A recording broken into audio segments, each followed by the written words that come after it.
Just when things get dirty. I want you Ruin a to nice do moment. it. I want you to do it, bud, but do it fast. Do it hard. Fuck. Is Leon pooping while he's in there? He looks kind of like... Leon, it kind of looks like you have a cactus growing out of your head.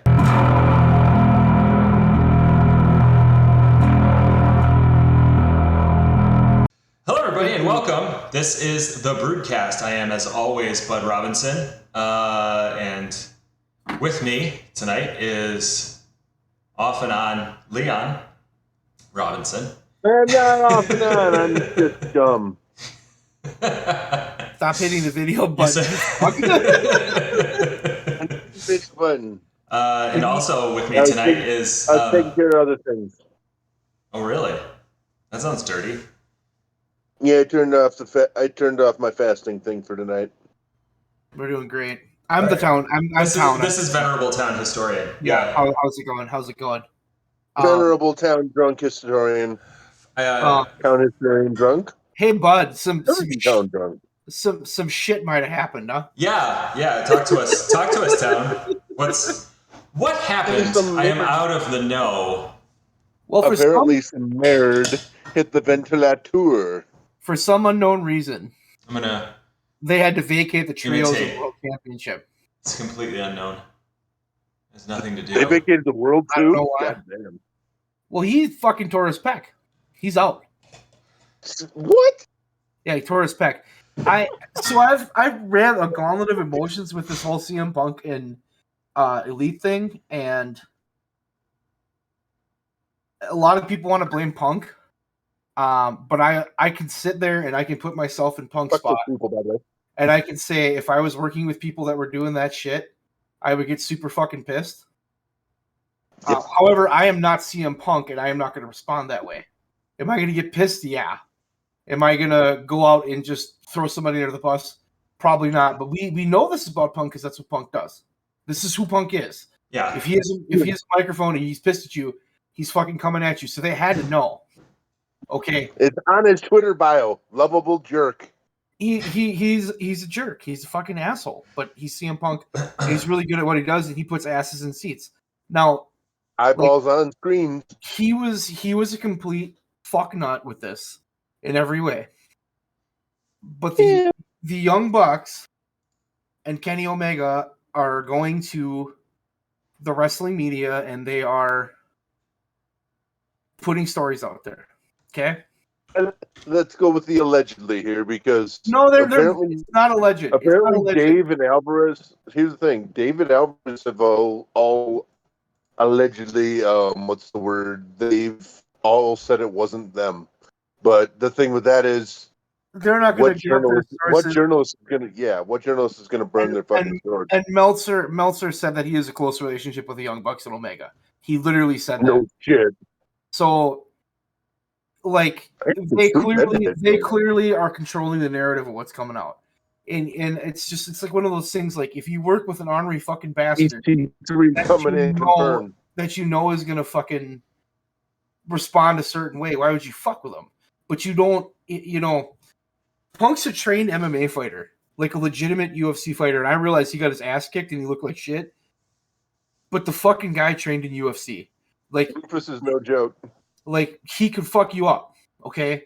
If you walk into his locker room and you start running your fucking mouth at that guy, and he's already pissed, he's tired and he's hurt, he's going to hit you in the face. And that's exactly what happened. That's exactly what he did. He hit him in the face. Am I justifying anything that he did? No, but I think they're all wrong, and I think a big part of that is that Tony Khan let this thing fester. That's my take. Like, in his whole no comment thing when he was first asked about the whole Colt Cabana Punk shit. Yeah, and I just that was my call. The three of us have gone back and forth on this, and I know Bud has a lot of opinions, which is like amazing. Shocking. But we've kind of gone back and forth on this. And we've kind of talked about this, and I watched the show tonight. There was no mention of CM Punk. Mm-hmm. There was no mention of the Young Bucks. They just ignored it and they did the show without him. Okay. They didn't mention Kenny? No. They took No him out Kenny either? Okay. They took him out of the opening video package. So they went full, just they nuked the whole thing. Oh wow. What I saw tonight was I saw a lot of guys that normally wouldn't have gotten a lot of TV time get a little TV time. I saw John Moxley and MJF step up. I saw Chris Jericho step up. And part of me is like, if you four guys can't fucking get along and you're going to be, because there's a lot of politics here, but if you're going to play those political games, get the fuck out. Like, that's where I'm at. I don't want any of them back. Like, I know I was so steadfast that Punk's never going to get fired. The dude gets hurt all the time. And if he's going to stir the pot and they're going to stir the pot, like, they shouldn't be there. Because you have so many talented people in that company tonight that, like Hangman Adam Page, who I'm just going to call in a fucking empty-headed fuck. That's my new name for him because I love it. I love Hangman, and I love Hangman Adam Page. I think he's amazing. And he had a match with Danielson tonight. That was fucking amazing. Those guys went out there, and you could tell everybody's motivated. Like, fuck it. Get rid of them. Just move on. You don't need the bullshit. And I get how good the Young Bucks are. And I get how good Kenny Omega is. And I get how good CM Punk is. But if you can't do that, dude, there's like 20 guys on this show that are fucking dying to get a spot because they can't get it. And you're sitting there doing this fucking bullshit. Like, let these guys have the spot. Danhausen got more TV time tonight than he's gotten in forever, which was fucking amazing. I'm super pissed about that fucking match. I hated the fucking ending because I'm so tired of, like, fucking, you have Orange Cassidy and the Best Friends. You constantly beat them because they don't need to win because Orange Cassidy is still going to be over. But you keep pushing Death Triangle, and Death Triangle doesn't mean shit. I love Death Triangle, and Pac's really good, and those guys are really good. I legitimately forgot that Pac was a champion, much less in the company. I'm just before I'm sitting here. I'm sitting Okay, here and I'm pissed. Like, I'm seriously, this was the most flat thing ever. So the Death Triangle comes out, the crowd goes meh, and Orange Cassidy comes out, the place goes fucking crazy. You have this match, and the match was amazing, bud. You saw it too. The match was fucking. It was a really good fucking opening match, and then at the end, you take everybody out, and Pac does his move and gets the win, and they're the new trio as champions, and it's just like, what a fucking fart in church. This sucked. It just sucked. The ending sucked. The response was shitty from the crowd. Like, I don't know. It just felt so, like, predictable and basic. I want something a little different. I'm ready for, like, you have such a bankable fucking star in Orange Cassidy, but you're just, like, hovering with him. And I feel that way about so many guys in that company right now. I'm in a negative. I apologize. But that's where I was at with that. I'm going to rant a little bit. It's just going to happen. You have. You already have. We are well aware. Good. I have a lot of opinions right now. I have a lot of opinions. The show people are going to hear about them. The show felt good. The show felt really good. Like, the wrestling was crisp. Everything was good. Yeah. The John Moxley promo was fucking amazing. He came out and basically said, hey, we're the guys that are here. We're not going to do the bullshit. If you want to do the bullshit, don't be here. And I agree with that. And I think it has been a weird... I feel like I am so closely related with AEW because I've been there for the whole fucking thing. And I have this bond with them, and everything that they do good, it's like, I feel like my team is winning. And when they do shitty, I feel like my team is losing. And to sit there and to watch this whole fucking thing unfold was just like, I didn't know how to process it. And I think that's a problem that you had, bud, is you weren't sure how to process that. Because we're all sitting here like, what the fuck just happened? They got this they're biting people in the fucking backstage. Somebody bit Hangman or fucking Ace Steel. Ace Steel bit Kenny Omega. Like, what the fuck are you? If I did that at my job, I would never have a job again. Like, never ever. What the fuck? Bud Robinson, I want to hear what you have to say because you look like you have something good to say. Let it out, bud. So the thing that I keep coming back to, I agree with a lot of what you've said, Town. Like, I think that whatever the backstage fuckery was that these two entities engaged in, whatever it was, I don't care. They both have fault in that, because I don't think Punk communicated with the Elite about not liking that. Nope. and I don't think that the Elite communicated anything about leaking stuff to Punk. It's clear that both sides were pissed at each other. Mm-hmm. You don't go on TV and talk shit about people. I don't care who you are. That's just that's not how you do business. And that is on Tony Khan. Yep. Can I just ask while you're on this? Yes. What about Hangman doing it? I don't think he was in the right either. Okay. But I think it was veiled enough that the standard fan wouldn't have gotten it, and it is possible that CM Punk was reading into things that he shouldn't have been reading into. I don't know if that's true. It's really interesting because like the way this unfolded, this was a beef with Hangman. And the one guy that was smart enough to not be involved in that backstage incident was Hangman. Oh, that was so smart. Smart guy. I was watching Dynamite and I was like, oh shit, I should go look at the post again because I don't know if he got suspended. He wasn't there. He wasn't there. Brandon Cutler got suspended. I'm sure he was. What the fuck are you guys doing? Calm down. He was the one that he was trying to stop him from what I read. Yeah. If they're there swinging, then he's going to be swinging. I don't know about that. I don't think he was swinging. From what I heard, he was trying to break him up. Him and Nakazawa were trying to get him out of there.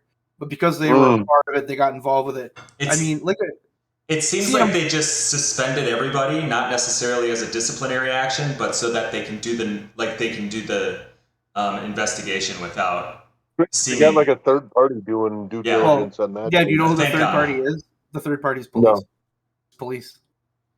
Well, you can't fight like that and have that fight and hit somebody and throw a chair at a person and bite them and not have the police get involved. That is what I've heard. Okay. You tend to read more stuff than I do. But from what I heard, the police there were no police reports filed. There was no, I don't even think that the police were called. So it's possible that the police came in afterwards. I don't know.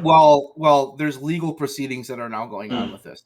So yes, the police are involved in some way. Yeah. So were they involved right away? Probably not. I'm sure this happened. Because it's wrestling. People came in and got them split up. Yeah. And then they got involved with the legal. But keep going on your thoughts. I just and I the more I think about it and watching Dynamite, it became so clear that sorry, a lot of people like CM Punk. He doesn't need to be there. If he had this amazing, incredible storyline that he was going to... Sorry, Leon. I'm just going to do this so I don't have to see you. Maybe he had this giant, amazing storyline planned out, but he threw it under the bus. He got rid of it because he got petty. And he broke his foot. There's that. And then he tore his back. Jesus Christ. I play devil's advocate to you quickly, bud, because you're using the word petty, but when you love something as much as he legitimately loves wrestling, and you have a vision, and if somebody's getting in the way of that, again, I'm not justifying what he did, because I don't think there's a justification. I don't think there's a justification on either side. And honestly, this is Tony Khan's fault. But if I love wrestling and I have my vision of wrestling and I know how I want to do business, and then these guys are fucking it up, I'm going to respond. Now, is everybody? Sorry, go ahead. Is everybody going to respond the way he did? Oh, fuck no. I think we know what he is. We know what he is. We know who he was. We've always known who he was. This is how he's been everywhere. This is how he's been with everything. This is what CM Punk does. Yeah, that's true. But I just think the way he responded was petty. I think the way he could have just gone to Omega or Nick or Matt and just been like, "What the fuck are you doing?" And even if that had gotten heated, fine. But don't throw punches. Don't talk shit at a media scrum. And I just I've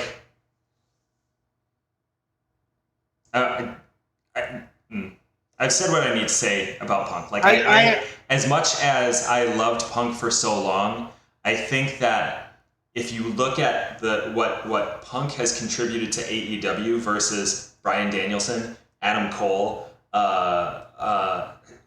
Daniel Garcia. Okay. I get what you're saying, but there's also a financial side to that. And what Punk has brought to AEW has been huge.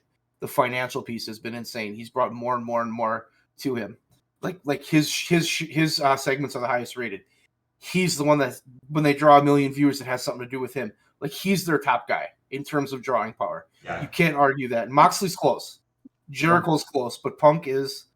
It's fucking amazing to sit here right now and be having this conversation when like a year ago that fucker came back and it was the greatest moment ever. It took a year. Mm-hmm. And then when you talk about not confronting Kenny Omega and the Bucks, I think that Kenny Omega and the Bucks are bigger political players than we think they are. I think those guys are willing, if you're not going to play ball their way, fuck you. And that was kind of the vibe I got with Cody Rhodes when Cody Rhodes left, because they basically all shat on him when he left. They got a big rift and then he left and that was it. So I think my thought process, okay, if I'm in All Elite Wrestling and I'm an EVP and I'm one of the Bucks or I'm Kenny Omega, dude, I got Tony Khan in my pocket and I get to call all these shots. I get to do all these things. And as we're going along, I get to pick my shots. Now, were they abusing their power? Fuck no. They didn't put themselves at the center of everything.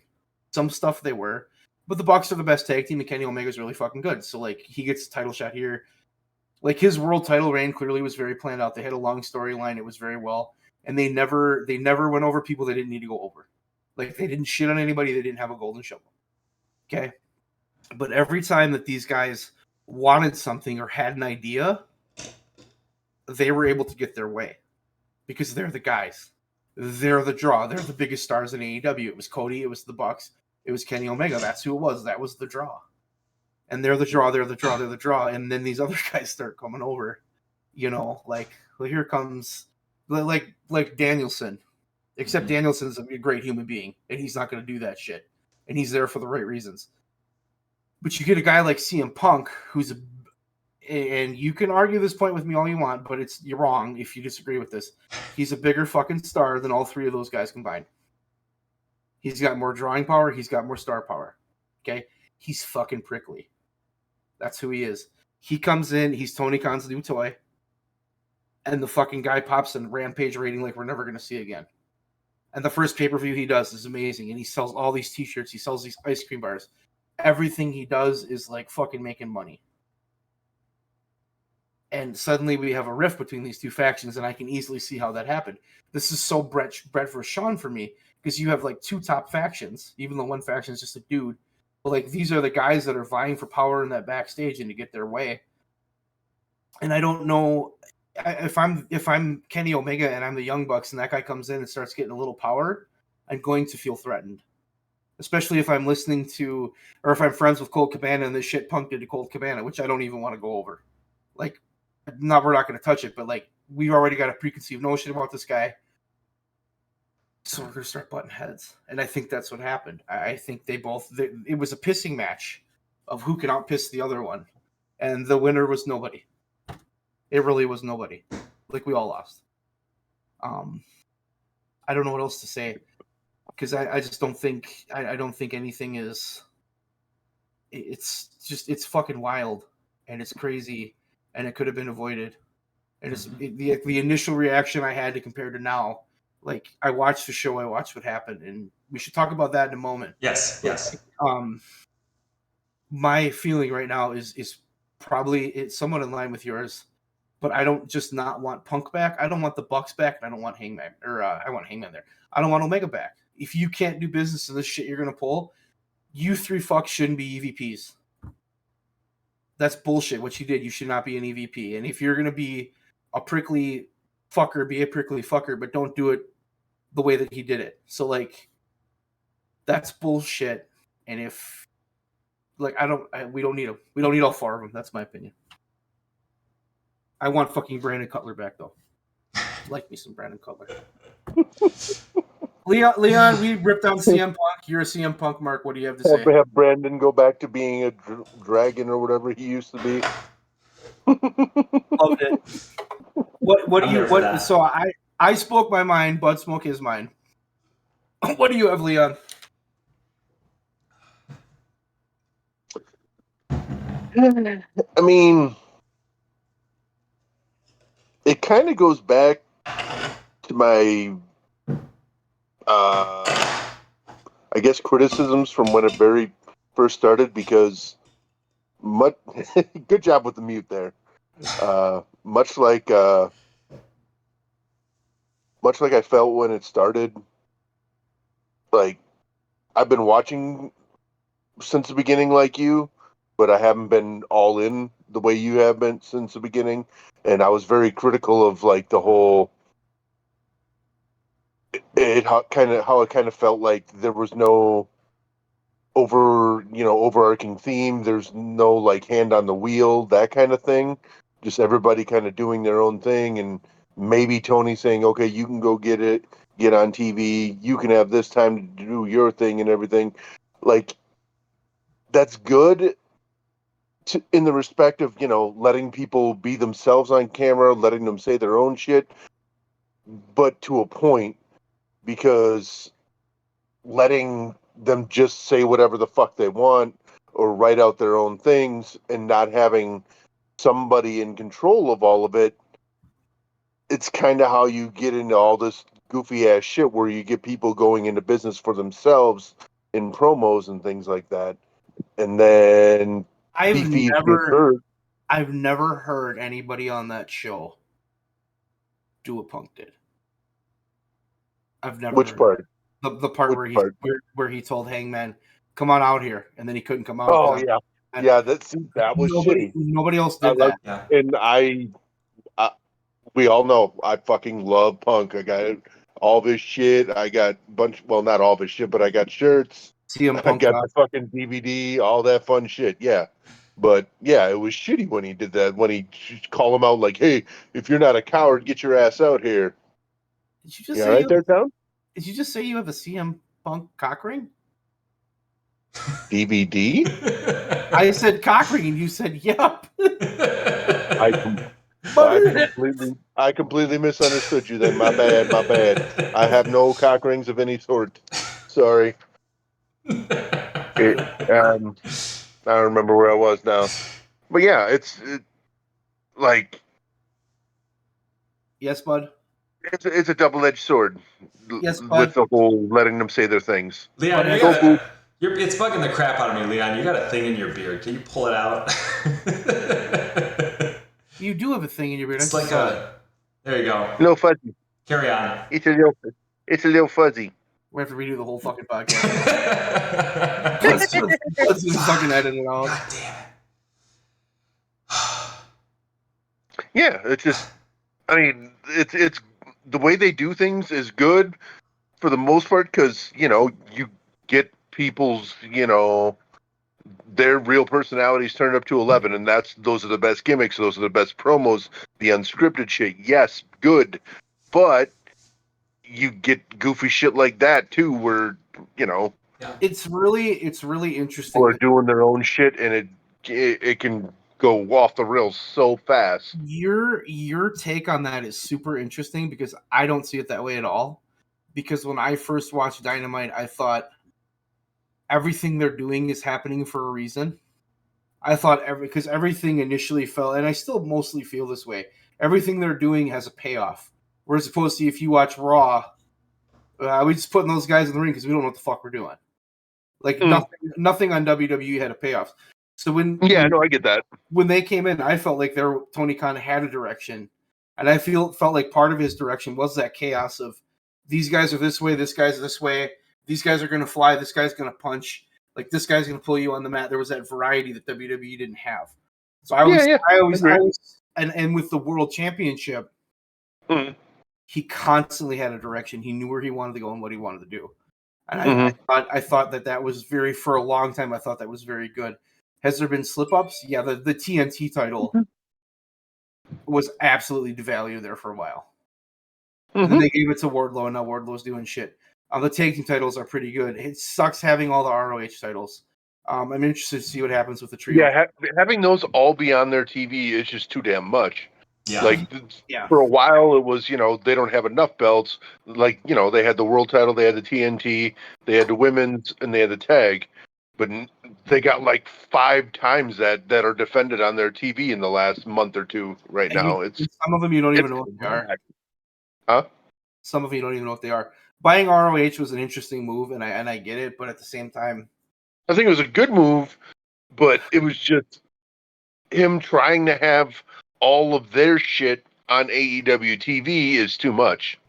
Like, let them be their own entity. If somebody starts getting, if somebody starts catching fire there, let them be good there for a while. And if the demand is there, move them on up to fucking AEW. But just have to get a TV show. I mean, ROH doesn't have a TV show. They don't anymore? I thought they did. Mm. Oh, ever since the buyout, they haven't, huh? Yeah. So they've just been running live shows and then pay-per-views. Okay, I wasn't aware of that part. My bad. No, but you're not wrong. What you said isn't wrong. Mm-hmm. Yeah, putting all that shit on AEW TV is it's too much. Like, that's been a huge problem. I enjoy it. It gets more people the spotlight, but that's been a huge problem in this show. Though, you guys, we all got lives. We got other stuff to do. Like, I only have so much time to watch wrestling in a week. I don't have time. Like, I'll knock out Dynamite and Rampage. Every couple of weeks I'll go on Hulu and I'll zip through freaking Raw and SmackDowns that I've missed while scrolling on my phone and half-heartedly watching unless something catches my attention. But there's only so much time for it, and then you get fucking 4 or 5 hour shows from AEW every couple of months. It's a lot, and then I don't have to.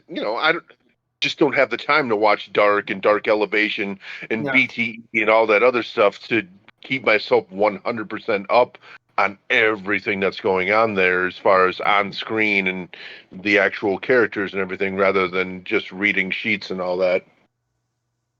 I think that you hit the nail on the head when you said too much, because I think that's been a problem for a while. Is there's been too much, we're trying to shove too much stuff on here, and sometimes shit's getting a little flat. Especially with some of these guys we have, I can't. But you and I have talked about this probably every week that we've done this. Is there's dudes on this TV that need, or this show that need way more TV time. Mm-hmm. We need more Dan Housen. We need more Starks. We need more Hobbs. Like, those guys need to be. Like, we got to start getting those guys going. And I think you take away CM Punk, you take away the Young Bucks, you take away Kenny Omega. I was just thinking that. Like, TV opens up a little bit. Yeah. And I'm assuming they're going to be suspended for a while. Mm-hmm. Because otherwise they wouldn't have taken the belts off of them. Yeah, they're kind of running into the problem that like WWE had, like what was it, mid-late aughts or mid-late teens, where they were fucking signing everybody up, and there's only so much time on TV between all their shows. Like, Tony kind of has his toys. Like, he loves the Bucks, he loves Kenny, he loves Punk, he loves he loves Baker, he loves Jade. Like, those people you're gonna see on TV every week, all that fun stuff. But then there's so many other people that they've signed up. I don't even know how big their roster is at this point, but there's so many people that we don't see at all unless we're watching those other YouTube shows and everything. One thing that I liked about early AEW that I don't see anymore, and I kind of wish would come back, is you don't see those people every week. They weren't putting people on the shows every week. Yeah. They were doing a much better job of spacing it out, which made it when they showed up more like, this is more important now. Mm-hmm. I get that they have the same people every week. They have guys that are stars that need to be on that show, and they have guys that are going to draw money that need to be on that show. But at the same time, it's just like there was something nice about that, because I'm not going to see Cody Rhodes every week. I'm not going to see Hangman every week. I'm not going to see the Bucks every week. Like, I'm going to see it every other week, and then it just became, and did that storyline simmer? The signing Like of it didn't the have to be WWE constant, guys. always going on. Yeah, the signing of the WWE guys, I think, is at the heart of this because you fucking brought in Bryan Danielson, who's like possibly one of the biggest names WWE's had in the past 10 years. Not possibly, easily. he is. He might be the most popular guy they had. Okay, you pull him in. Like you get a WrestleMania main event change for you. You're moving the needle. So fuck, he's got to be on the show every week, and then you get a guy like Malachi Black, who also is gone now, but you get him and you got to have him on. Okay, well, he's got to be here. And Miro, we signed Miro, which you can't disagree with any of these signings. Yeah, everybody's bitching about it. You got to stop signing these WWE guys. You're just trying to be WWE light. You just keep signing WWE guys. It's like, well, no. These are the fucking guys you're bitching because they're not getting a shot, and he's giving them a fucking shot. Like, he's doing exactly what you wanted him to do. Especially to do when you want him to do it, right? It's interesting because WWE is now viable. They're like a functional wrestling promotion. Before, like I said once before about that made him laugh. Like, they're functional. They're not great. They're functional. Like, they can do shit now. So suddenly it's like, I don't have to leave if I want to be a wrestler. I can stay here. So it's a weird time. And I don't know. Do you let those 4 go? And if those 4 go, do they go somewhere else? I don't know. I mean, the Bucks and Omega will go back to JPW. Punk will probably go to the E. Those 3 will go back to Japan. Yeah, and just burn up the indies and everything. I can't see any of them accepting what WWE would want from them. You know what though? Cody's there, and they saw what happened with Cody. And if the Bucks and Omega went over there, that would be a big fucking deal. Yeah. It would. It would be huge. The problem is if you get them and Punk, how the fuck are you going to have the same problem Tony Khan had? If I had to guess what's going to happen, nobody's getting fired. They're not even going to fire Ace Steel, because I think what their thought process is: if we fire Ace Steel, we're going to lose Punk, and we don't. In spite of what just happened, we don't really want to lose Punk because he's our top draw. Yeah, he's fucking money.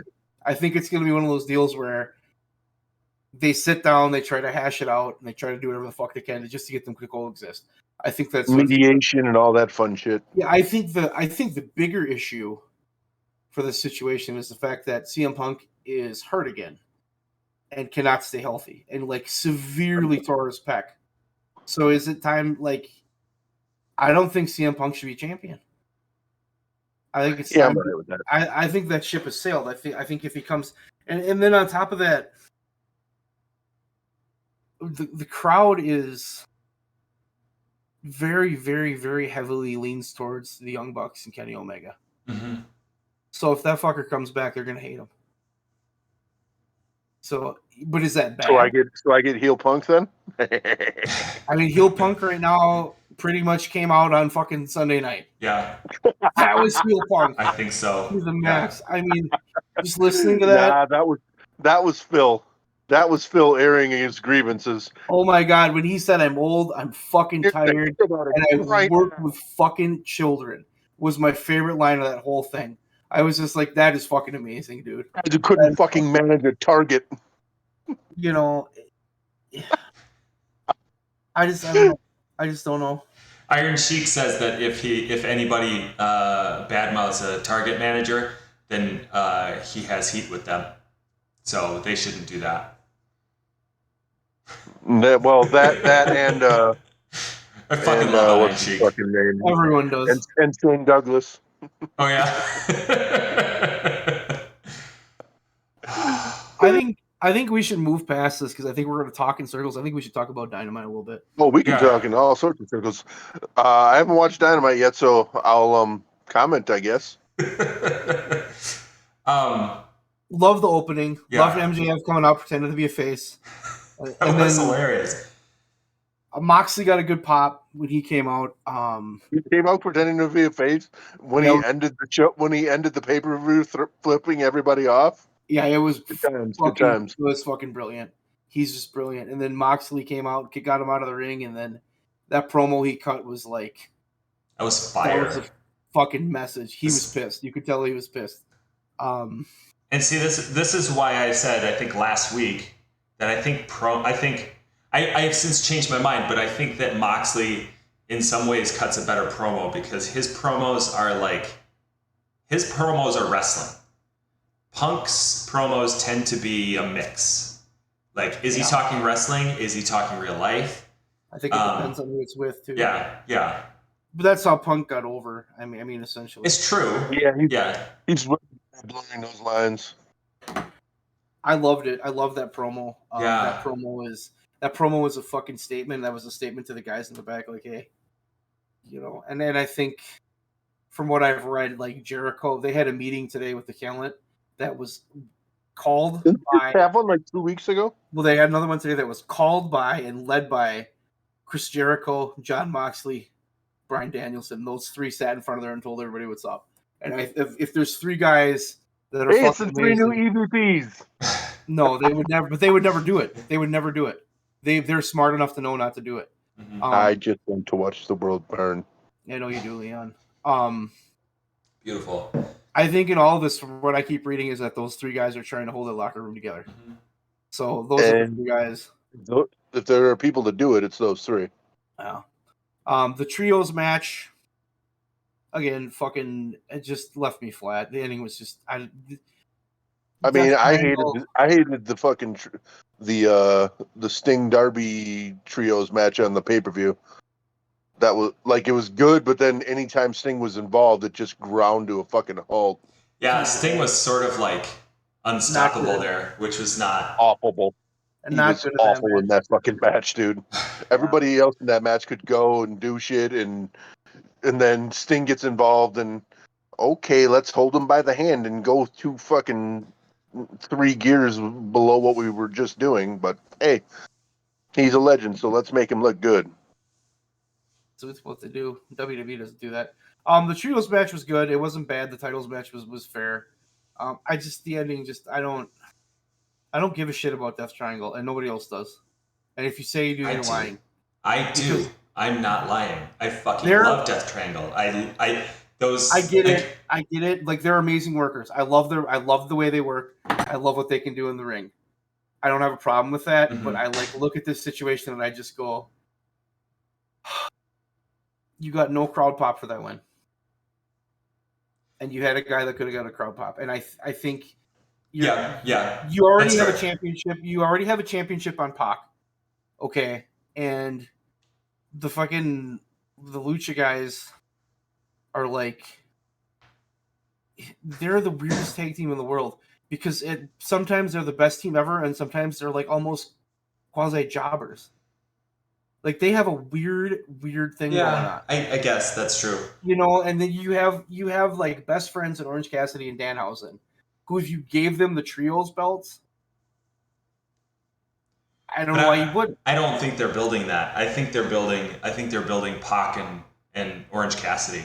Yeah, you know what they're going to do? You know what they're going to do? Because I know exactly what they're going to do. They're going to build that up. They're going to have a match on a Rampage. Pac's going to win. It's not going to do anything. They do this all the fucking time. It doesn't matter. I don't care. I don't need to see Orange Cassidy lose to Pac again, because it's just whatever. Okay, but done it how many times? 2 years ago, one of your favorite main events, maybe more, Pac, Omega, Orange Cassidy. We have seen Orange Cassidy and Pac can go. If we're losing Omega, even if it's just for a short period of time, put at least part of the company on Pac and OC. I think you can do it. I think you can make it. I think you can make it count, because those two, both of those guys can go. And I guess my response to that match was whatever. I don't care. It was just the most, and the ending was stupid. It was the most bland ending ever. And they're trying to make a Pac star. He's got 2 championship belts. Okay, cool. I don't dislike Pac. I like Pac. No belts that anybody gives a shit about, though. It just wasn't. I don't know. I really didn't want to see Hangman, or not Hangman. I keep calling Omega Hangman. I didn't want to see Omega and the Bucks. I didn't really want to see them win it either. Yeah. Because I'm tired of the same old shit in a way. Not that they're doing this all the time, but when it comes to Pac and Orange Cassidy, yeah, they're doing the same thing. They have a match, Pac wins. They have a tag team match, Pac wins. They have a trios match, Pac wins. Okay, cool. I don't care. It's just not okay. Not right for me. I mean, I guess that's fair. That's fair. And I just think you have more possibilities, especially when you give Orange Cassidy direction. Like when he had that Jericho feud, he was amazing. When you just kind of have him floundering from bullshit to bullshit, because with him, it's either I never ever struggle to tell what's going to happen in his feud, depending on who it's with, because he's either going to lose right away or he's just going to beat the guy right away. There's no give or take. He's either way too good for the guy or the guy's just going to beat him, and that's pretty much been what we've had on him. And I just saw this as a chance tonight. I'm like, let's put the fucking belts on those guys. They've been here. They've been busting ass. They deserve it. And then it's like, oh, okay, Lucha, okay, cool. That was my response. Yeah. Like I'm not. The flip side to that though is that Death Triangle, they have put more time and energy into Death Triangle than they have Orange Cassidy and the Best Friends as a trio. That's really fucking sad. Then it is, because the response is way different for one side. The crowd response. But is that because of all three of them, or is that because of OC? I think it's more because of OC. And maybe Danhausen. Fine, whatever, but it's still, we're going by a whole group, But my point being, what are they gonna do? My point being that if you're trying to build up OC, you don't do that by putting a trios belt on him, because then you're building up his whole group. And yeah, they're not doing anything with Chuck Taylor, but Trent has Rocky. OC is money, like you can do other stuff with those guys. And yeah, you can do other stuff with Death Triangle, but it seems like they're trying to make Death Triangle a bigger deal than they currently are. I get what they're trying to do here, whether it's effective or not. I'm not sure. That's fine, and I get it, but I'm telling you that, like, as a fan, I was left completely flat by that, and it kind of put a damper on the show. And I'm not gonna lie to you, like I was sitting there, like, man, I don't give a fuck. I really don't give a fuck. It was a good show, and there was some good matches. Like, I don't want to like downplay it, but like, I don't know. There seems to be these guys he keeps going back to, and Pac is one of them. And Pac is really good. Like, I don't dislike Pac. I don't want you to think I dislike Pac, because I really do like Pac. I watch him wrestle, like, a dude's fucking amazing. Like, him holding that singles belt he has right now, let him hold that fucking thing for 2 years, because he's doing a kick-ass job with it. He goes out, he wrestles other people. But now we're just going to throw another belt on him because he's with these guys. And I don't think as a group they've really clicked, and I don't think they've clicked with the fans the way that people want them to. They're amazing workers. That's all they are. There's nothing else about them other than... That's fair. Yeah. Other than Penta wears masks and has crazy shit. You know what I mean? Sometimes he emerges from behind a tombstone. No, I totally get that. I think... Well, then that makes me think, like, why were these guys? Because it's clear that they're trying to make Pac a singles guy, like a big singles deal. I'm not opposed to that. I think that's actually fucking fabulous idea. It seems like they're trying to do the same thing with OC. Whether he winds up with the transatlantic title or not remains to be seen. Well, But then, why the hell did you put the trios title on them? Put it on the Dark Order. Like, why not? And that would be another valid point. There was other teams that could have had it. Yeah. Like, I don't know why we went with this match, and let me just... I guess part of me is like, I've seen this match before tons of times, and the outcome is the same every single time. It never fucking changes. And I think that's how the crowd felt. Because that response when they won was just great. Whatever. Like, nobody dislikes those guys. No, I agree. Yeah, it was a flat response. It just was not, especially like right now, like you're in this moment where we can just reboot this fucking thing. And we got this moment. Let's go. Let's do something totally fucking different. And then it's just, okay, same old shit. Cool. Thanks. That's how I felt. The Tony Storm match was after that, right? Yeah. I enjoyed that. From what I saw, it looked fine. It was fine. Yeah. Like, I was just totally not interested in the show at that moment. So I was kind of looking at my phone like, oh, I know Tony Storm's going to fucking win. Great. I think Tony Storm looked really good in that match. I think Penelope Ford looked fine. It was a fine match. Toni Storm seems motivated. Yeah. I thought at the pay-per-view, I thought she did fucking amazing. And I have knocked her before. And I had no right, but like she looked like she was botching shit, but I watched her on the pay-per-view, and then tonight I thought she looked fucking amazing. Mm-hmm. So I'm gonna eat my crow on that one and say I was wrong. The Britt Baker, Jamie Hayter thing, cool. It's time. I think Hayter can be a star. Yes. And they need a star right now. I think Hayter turns out and he says "fuck you" to Baker, and then goes face. And the thing I'm worried about with Britt Baker is she's gonna be eating a lot of pins here pretty quick, and I don't know how yet. But she doesn't though, so I think that's okay. Well, if she fights Hayter, she's got to lose. Yeah, she cannot beat Hayter. You can't fucking do that. What was after that? I'm trying to remember. But what do you think of the title tournament, bud? It seems like a really good way to get the title on Danielson. Do you think that's what they're gonna do? I think so. It looks like it. I would have expected them to put it back on Hangman. I don't think that's their direction. It might end up being like Blackpool Combat Club at the end. Is Moxley in it? I don't remember. Yeah, Moxley's in it. So Moxley was supposed to go on vacation, which makes me think he's not going to win the belt. They brought him back for a couple weeks before they're going to let him go on vacation. So I guess because you can't have Jericho beat Danielson again. No, just can't happen. And then like what? I'm sorry. You're listening? Yeah, but I had to clear my throat and I missed it. I'm sorry. You can't have Jericho beat Danielson again. It's time. Oh God, yeah. And then on the other side, Sammy Guevara and Darby Allin. They're not going to beat Moxley. And you know what though? Fucking A, I don't know. It could happen. That's could be John Moxley's way of saying you fucking are going with Darby Allin, and then Darby Allin beats them all and wins the fucking belt. I can't see it happening, but it would be. Yeah, Darby's been kind of floundering lately, though. Yeah, because they don't know what the fuck to do with him. There's a lot of guys that are floundering. Darby's in that same boat as Orange Cassidy. Put him in a trios match. Have him get pinned by Pac. It'll be great. You're not bitter, are you? It was disappointing because it's just like, I don't know. Those guys haven't grown at all as a team. They feel so mismatched. Pac and the Penta and them, and it's just like, okay, cool, we're just together because I don't even remember why they're together. And then sometimes they seem like they're really close, and other times they're not. It's just like I can't fucking follow this shit. I never know what's going on with them, and they're not.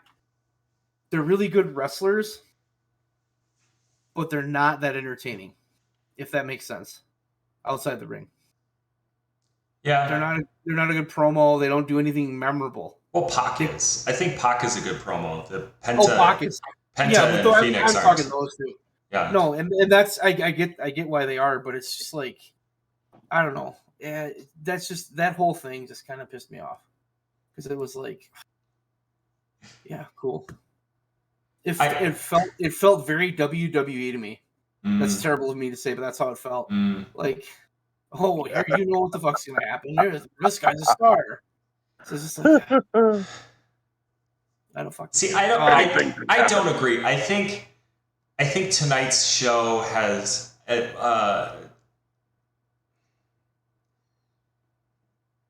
I think probably the show was put together last minute, which is why it's a little flat. But I also think that what they were doing was trying to showcase the talent that they do have to make sure that we remember that AEW does not need the Bucks and Kenny Omega and Punk. Yeah. I would agree with that. I would totally agree with that. I thought they did a good job. I just thought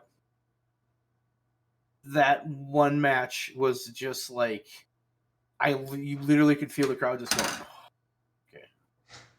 And it wasn't like they were mad. Yeah. Because you can't be mad because those guys are so fucking good. Mm-hmm. And they're gonna be amazing champions because they're gonna have all these incredible fucking matches.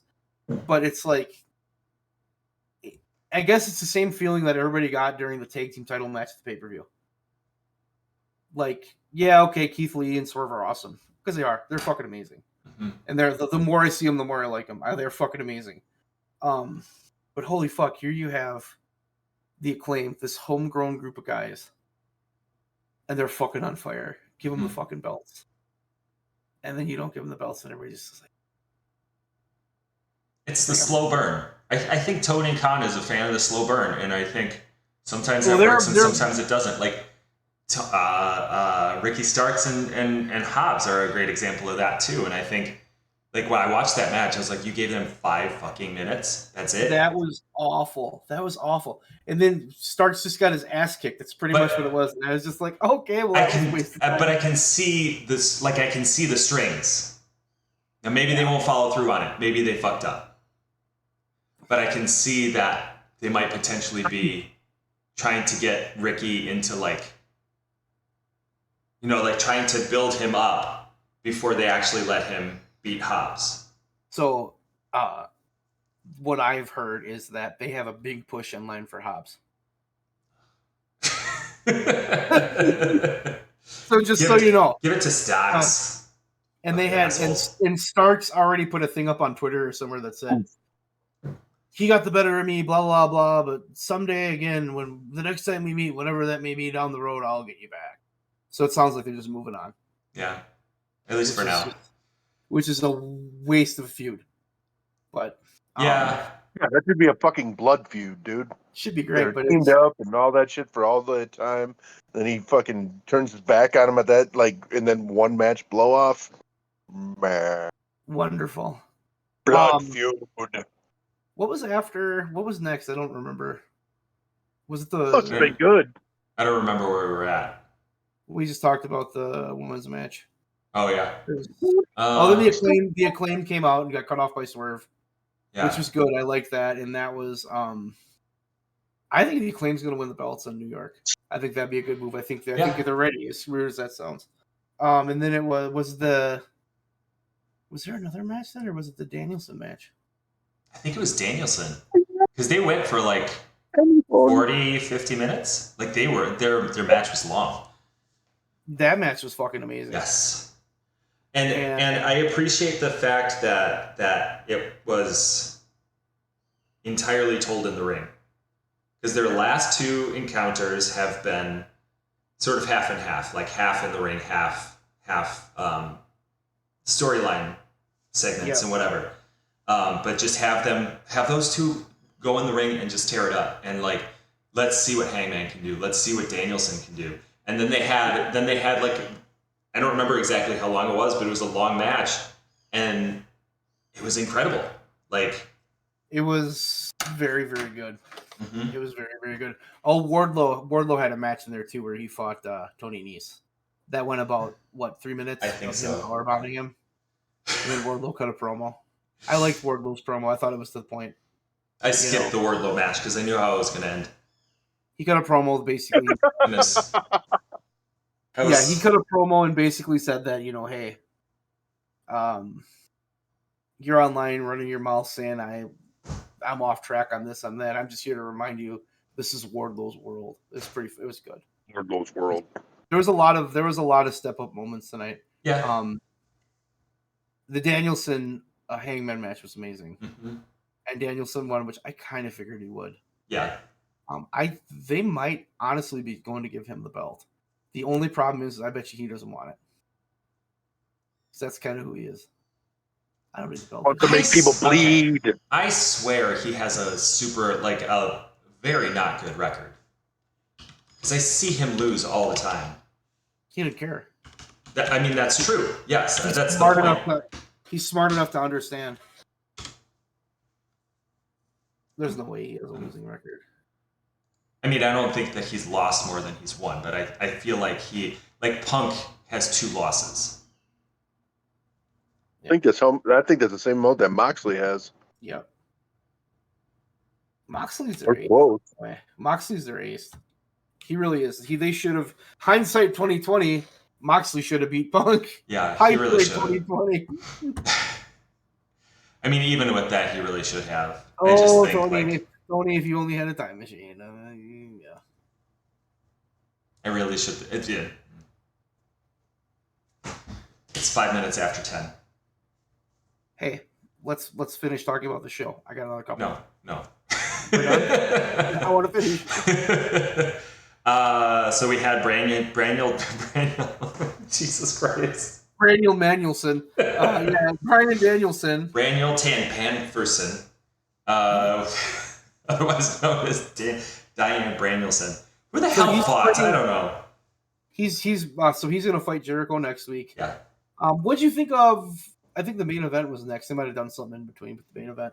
I thought the main event was pretty good too. I haven't caught it yet. Okay, so it was the ROH Pure Championship. Those guys went, and the ending was pretty. It's Yuta and it's Garcia. Garcia I saw his entrance. He had a cool entrance. I'm happy he did that, and I hope they're showcasing the fact that he's not going back to JAS, because like that, what a buzzkill that would be. He went out, and at the end, I don't want to spoil the whole thing, but at the end of the match, he did shake hands with Brian Danielson. Diane Branielson. And Chris Jericho came out and was mad. Yeah, essentially what he did. Chris Jericho, I'm a wizard. I'm a toddler. I'm a wizard. I'm a wizard. I'm going to throw a fireball. The champion, the wizard, and I'm still the one that's more mature. Demo God Painmaker. Somebody, I forgot it was. Somebody on the subreddit was like, "Isn't it funny that their most stable champion in the last 3 months is a former deathmatch wrestler?" Fucking amazing. Fucking amazing. Like, saying that out loud, it sounds ridiculous, but if you think about it, it kind of makes sense, because he's willing to go into a match where he might die or get seriously injured, and he's that committed to professional wrestling that he's going to go do it anyway. Punk wouldn't do that. He wouldn't. Like, if it was going to make him a huge paycheck, maybe. You're making some bold statements about Punk that I don't know if I totally agree with, because I think that man put a lot into his wrestling career. I think he's a bitter, jaded old fuck. Yes. And I think if he was younger, like Moxie's a little younger, I think if he was younger, didn't go through all the bullshit the same way. Because Moxley and Punk both had bullshit, but Punk's bullshit was way more. So I think he's jaded, and I think he's... Yeah. He did a lot for professional wrestling. He did a lot of shit he shouldn't have done. He shit his pants on SmackDown once. Yeah. I mean, he didn't do that on purpose. You make it sound like he did that on purpose. They asked him to shit his pants, and he did. I wouldn't put it that way. What? I don't know. The fuck? You don't know what's going on. What? Poop their pants? Yeah. Punk shit his pants on SmackDown once. It's like a famous story. He was on Z-Packs. Yeah. Oh. Antibiotic. Don't act like you know what's going on. I don't. I mean, it was on the DVD. That's like so... Or maybe it wasn't. No, it wasn't. It was on the... He talked about it on the podcast. With Colt Cabana, ironically. Who started this whole thing. Fucking poor Colt Cabana. Sitting home, nobody likes me. Everybody's mean to me. I really hope they bring up Colt Cabana after all this shit. I really do. Especially if Punk leaves. Because, like... Man, Colt can go, and I would love to see him, even if they just bring him up as a announcer or something. Like, I just think that's wasted talent. I don't understand what they did with Colt Cabana. The problem is they have more guys like that too, though, and Colt Cabana is kind of the one under the thing. I think Colt Cabana is going to keep doing exactly what he's doing. Maybe Colt Cabana doesn't want to get involved with this bullshit because it sounds pretty fucking bad. Yeah. You know, I just... Yeah, he's had his moment with Punk. I cannot fathom... I work with some people in my job that drive me insane. Mm-hmm. And I've worked with people at my job who have said things about me that have pissed me off. And I've never gotten in front of the whole place and just ran my mouth. Mm-hmm. Like, you have a conversation with them, like, hey, what the fuck, what are you doing? Like that. You kind of sit down and talk with them. And I will say, I get that I don't have CM Punk's ego, and I don't have Nick Jackson or Matt Jackson's ego, or I don't have Kenny Omega's ego. They have egos, and they all have their own way of looking at it. So like, the second that CM Punk, there's no way Tony Khan didn't know that he was pissed. There's no fucking way. And he knew he was pissed after the Hangman thing. Whenever that happened, Punk was already pissed. If Punk's pissed, you're gonna find out he's pissed like in 35 seconds, because he's like, "Hey, fucker, I'm pissed." That's what he's gonna do. So like, how do you just let this fester? You know, like Vince McMahon when Shawn Michaels and Bret Hart were at their peak. He knew how to keep them apart, but he knew how to prod them to get the shit out of them on live TV. I don't think that's the best idea, and I don't think that's what's going to happen here. I just think he should have probably stepped in and been like, "Hey guys, what the fuck? What are we going to do here?" And that never happened. The thing that blows my mind is that Tony Khan was literally sitting next to Punk when he started saying that shit at the scrum, and I'm like, "Step in. You are the leader. Yeah. You need to cut his mic." Like, and then he tried to say something. He was just like, "No, I should have whatever in the thing," and I was like, "No, dude, just cut him off. Be done." Like, he came in, he sat down, and he started talking shit. Nobody even asked him a question, and he started talking shit. Oh, like, he was fucking pissed. At that point, like, why was he pissed after All Out? I don't understand that part. Is that when he found out about the stuff getting leaked? I think that was clearly festering, and I think that was probably the first time he's been able to talk to the wrestling media, and they were all in one spot, and he went in there and he was in a fucking foul, and he hurt himself. You know how it is when you hurt yourself, and Yeah, I suppose. Fuck, you get pissed, and he's been dealing with that shit, and clearly he called out Hangman not that long ago on TV. So like, this is festering. Yes, that's where it came out, because that's where he dealt with the wrestling journalists, and he just fucking let him have it, and I mean. I get it. He just sounds like a bitter, jaded old man. I mean, he really does at this point. And I'm not justifying what the Bucks or Omega did either, but I don't know. I watched that probably 3 times, and it's so ridiculous. You laugh, but it's really not that funny actually if you think about it. It's just like one of these things where you're like, how the fuck did this happen? And as much shit as I have given since we've started this whole thing, as many times as I've shit on Vince McMahon, never, ever, ever would this happen under Vince McMahon. Yeah. Never would this happen under Vince McMahon. He would have fucking no fucking way. No fucking way. And that's a problem for Tony Khan. So, I mean, something that a lot of people give Tony Khan a lot of credit, and they should, because he started a business in a place where nobody else has prospered. He has done a lot of stuff for professional wrestling, but he is great. And this right here showcases that. He does not, he makes a lot of good moves booking, but he still has those moments where he makes really dumb mistakes. He still has these moments where he's like, you should deal with your talent better. But he's green. And so like, where Vince McMahon wouldn't have done this shit, we have this spotlight on Tony Khan, but he just started. He's 4 years in. He just started. That's why he has Omega and the Young Bucks, and when he was still there, Cody Rhodes, because those guys have been doing wrestling for so long, and they have their ear to the ground. They understand psychology and stuff like that, and he leaned on them. Great for him, but at some point he's got to step forward and he's got to be the leader. I think that right there is probably the best thing that we said all night, because you just hit the nail on that. I'm just gonna cut the rest of it. Fuck it. I mean, give us the fucking outro, Bud Robinson. You win. I could not say that any better. Yes, because that's exactly it. He's got to be a leader, and this falls on him.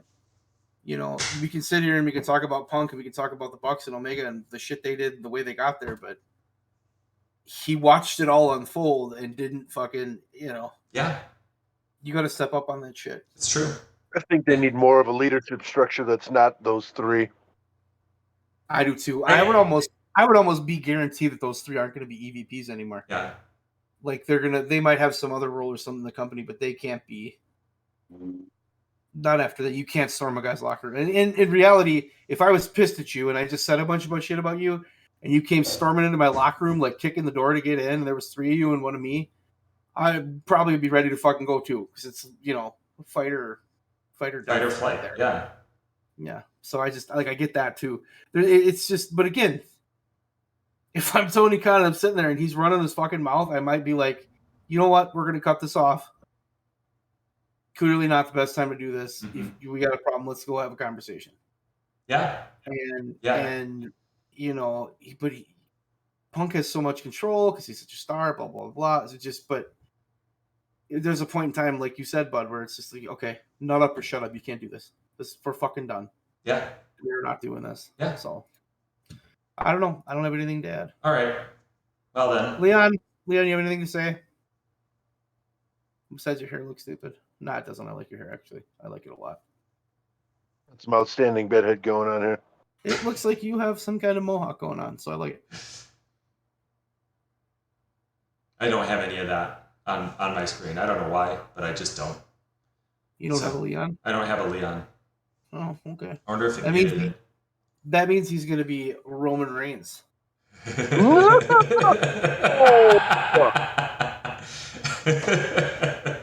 Turn on the camera to avoid that bullshit. I have been staring at him all night. So it just came back. So what I'll do instead is I'll take that little square and I'll just loop it over and over and over again. It's like a GIF. Oh fuck. Outro, Bud. Let's get out of here. All right, fine. This has been the BREWDCAST, and we have been talking shit about Tony Khan for once. It's not fair to say for once. I am Bud Robinson. This has been Town Historian and Leon Robinson. Say hi, Leon. We didn't do that bit. Bye, Leon. Bye, Leon. You stink, Leon. Yeah, I haven't taken a shower yet.